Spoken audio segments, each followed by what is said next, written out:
Bonjour Charlotte, merci d'être avec nous. Et si vous nous parliez un petit peu de vous? OK, alors je m'appelle, Charlotte, j'ai quel âge? J'ai 44 ans, je suis ingénieure agronome de formation et j'ai créé Local en Bocal, il y a 10 ans, presque exactement, là, on va fêter nos 10 ans. C'est une entreprise que j'ai créée avec la volonté de travailler différemment. J'avais envie de retourner à un monde de production, j'avais envie de travailler proche du monde agricole et j'avais envie d'être plus vertueuse dans ma façon de travailler et donc voilà, petit à petit, Local en Bocal est né comme ça.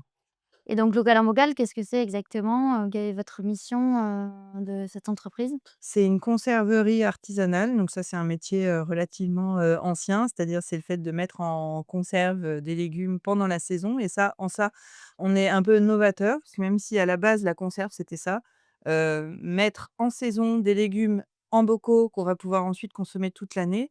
Aujourd'hui, la plupart des industriels qui font de la conserve, enfin, en tout cas, des conserves, travaillées comme des Mmh. ratatouilles et cetera, ne sont plus du tout liés aux saisons puisqu'ils travaillent en surgelé. Donc nous, on est revenu à la base, du métier de conserveur, c'est-à-dire qu'en saison, on va transformer des légumes et les mettre en bocaux. Donc ça, c'est le métier de la conserve. Après, notre spécificité, c'est qu'on est 100 bio, Mmh. 100 local. Tous nos légumes viennent de maximum 150 kilomètres. En général, c'est plutôt même 30 kilomètres d'Avignon et puis surtout avec une grosse, vocation anti-gaspi puisque quasiment tous les légumes que l'on va cuisiner sont issus, enfin, ce sont des légumes que les agriculteurs valorisent mal. Parce qu'ils peuvent être, hors calibre, ils peuvent avoir un défaut d'aspect, ils peuvent être un petit peu abîmés, un peu trop mûrs aussi ou en surplus, tout simplement. Du coup, quand, vous avez démarché ces agriculteurs, qu'est-ce qu'ils ont pensé de cette démarche-là? Quelle est leur valeur ajoutée aussi, de récupérer leurs invendus? Comment ça fonctionne, Alors c'est assez variable d'un producteur à l'autre parce qu'il y a des typologies d'exploitation très variables. Il y a des agriculteurs qui ont tout de suite, trouvé ça, chouette et qui ont tout de suite vu un intérêt.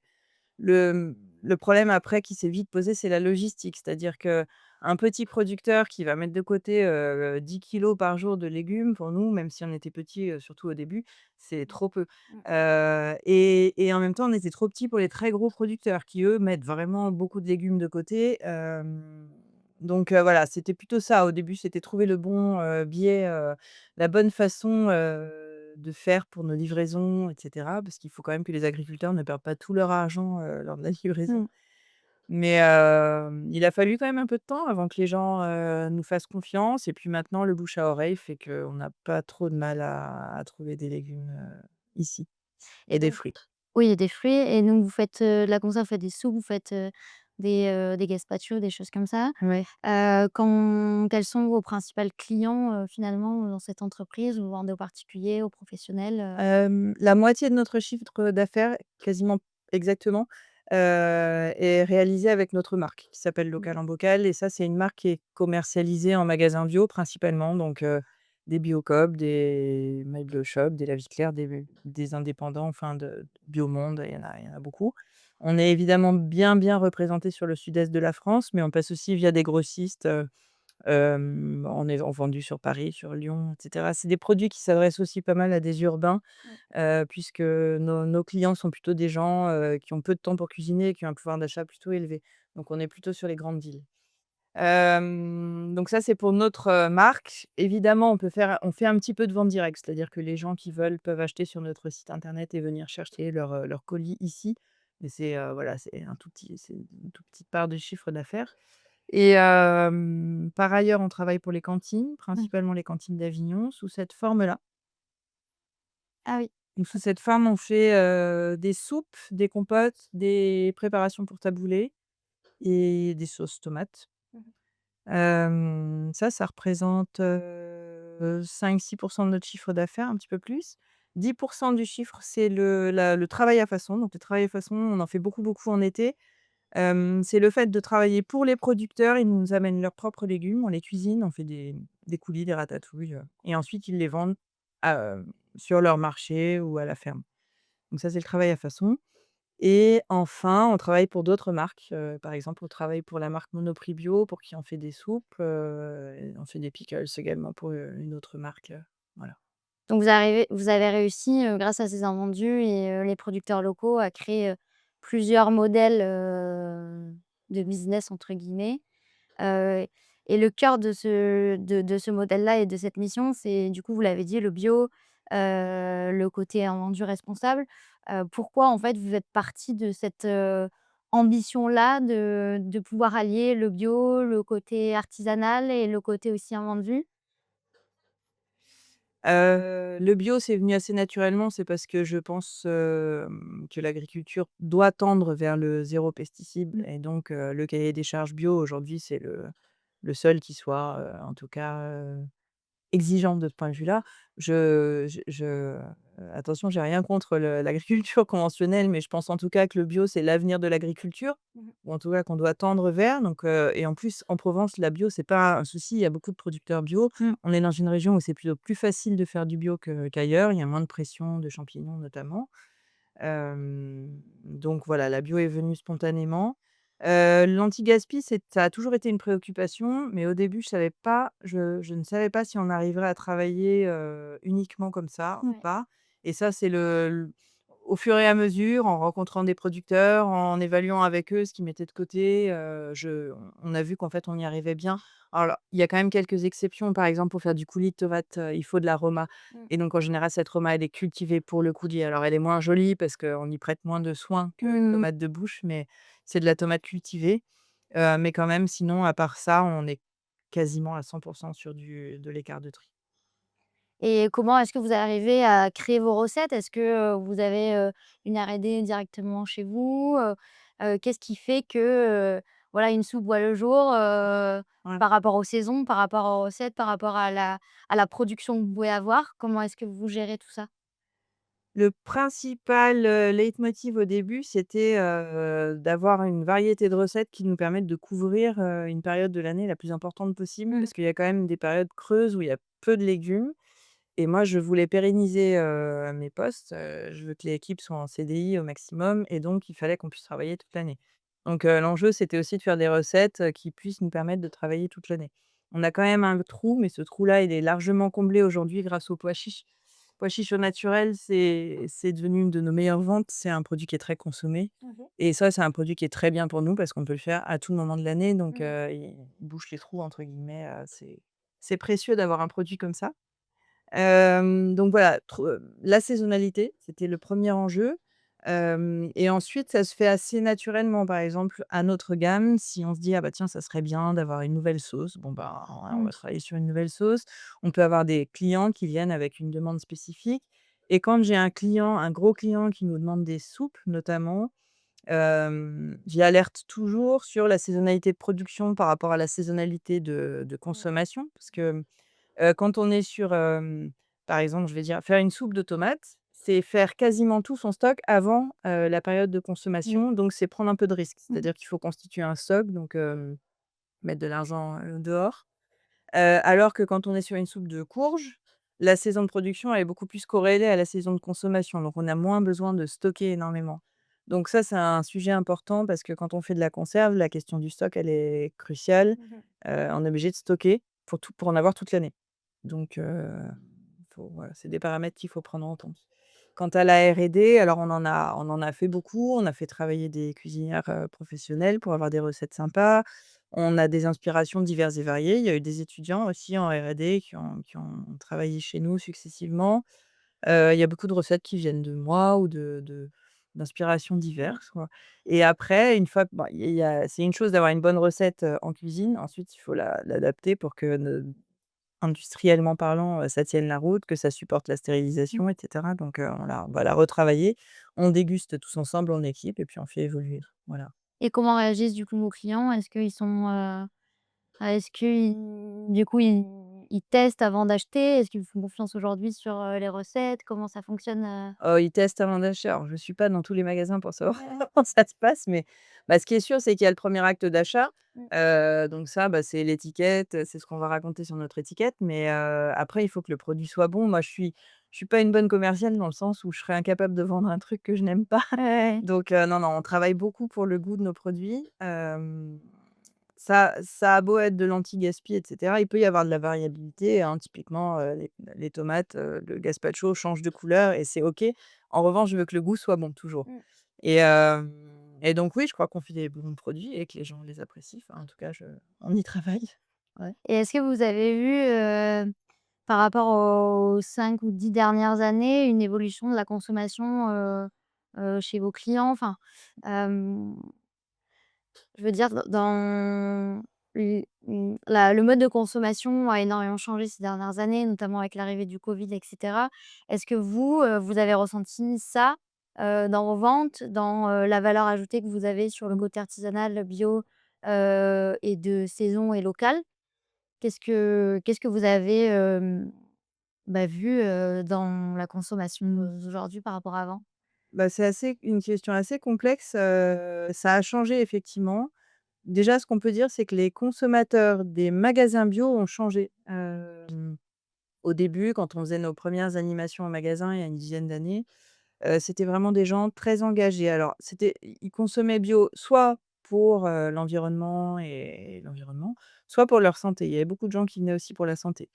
Donc c'était des gens qui faisaient hyper attention à tout ce qu'ils mangent, tout était, millimétré, et cetera. Et puis on avait vraiment une clientèle, assez militante, des gens engagés donc sur, le local, sur l'anti-gaspi, sur les déchets, sur, enfin sur tous les pans de l'économie et de l'environnement. Aujourd'hui, c'est beaucoup moins le cas. On a Mmh. une démocratisation du consommateur bio et tant mieux, hein, ça veut dire que, de plus en plus de gens consomment. Mais c'est vrai que nous, en magasin bio, on ressent beaucoup moins de militantisme qu'avant, Mmh. en tout cas. Hem, Après, ce que je trouve moi aujourd'hui, c'est que, depuis la guerre en Ukraine et la crise, du prix de l'énergie et ce qu'on a appelé nous la crise de la bio, hem, les gens se sont focalisés sur leur pouvoir d'achat Mmh. complètement. Alors, Ouais. il y a des gens pour qui c'est réellement un problème, hein, le pouvoir d'achat a réellement diminué. D'autres pour qui c'est moins un problème. Typiquement, nos consommateurs sont des gens qui, de toute façon, sont plutôt aisés. Mmh.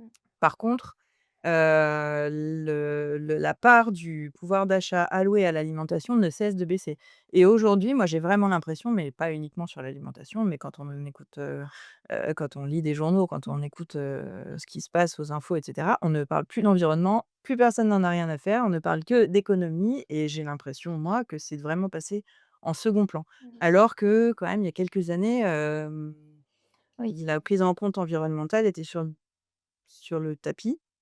Aujourd'hui, plus du tout et les premiers à en pâtir, c'est les producteurs parce que les producteurs bio ont souffert énormément. Les producteurs, d'une façon générale, souffrent énormément avec, le réchauffement climatique et donc des incidents de plus en plus forts, sur les cultures chaque année.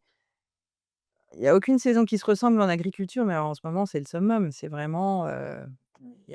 ça change tout le temps et des catastrophes tout le temps. Les producteurs, en bavent et les gens ne s'en rendent pas compte du tout et on continue à nous habituer à pas mettre assez d'argent dans notre alimentation et les gens veulent mettre toujours moins, toujours moins, toujours moins. Mmh. Donc en fait, il y a cette petite phrase qui dit, «Les Français veulent, d'une agriculture qu'ils ne consomment pas, mais ils consomment une agriculture dont ils ne veulent pas» et c'est tout à fait vrai. C'est-à-dire qu'eux mettent de l'argent pour une agriculture, intensive, sous serre, hyper industrialisée. Par contre, à côté de chez eux, ils adorent voir un petit producteur, Mmh. qui se casse le dos, dans son champ, quoi. Mmh.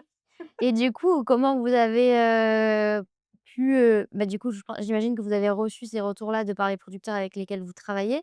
Est-ce que, vous les accompagnez aussi sur, par exemple, du conseil? Est-ce que, vous leur permettez d'avoir, bah, de racheter déjà le fait de racheter leurs invendus, ça leur permet de stabiliser aussi leurs ventes, Mmh. d'avoir ouais, un budget un petit peu plus, important grâce à vous?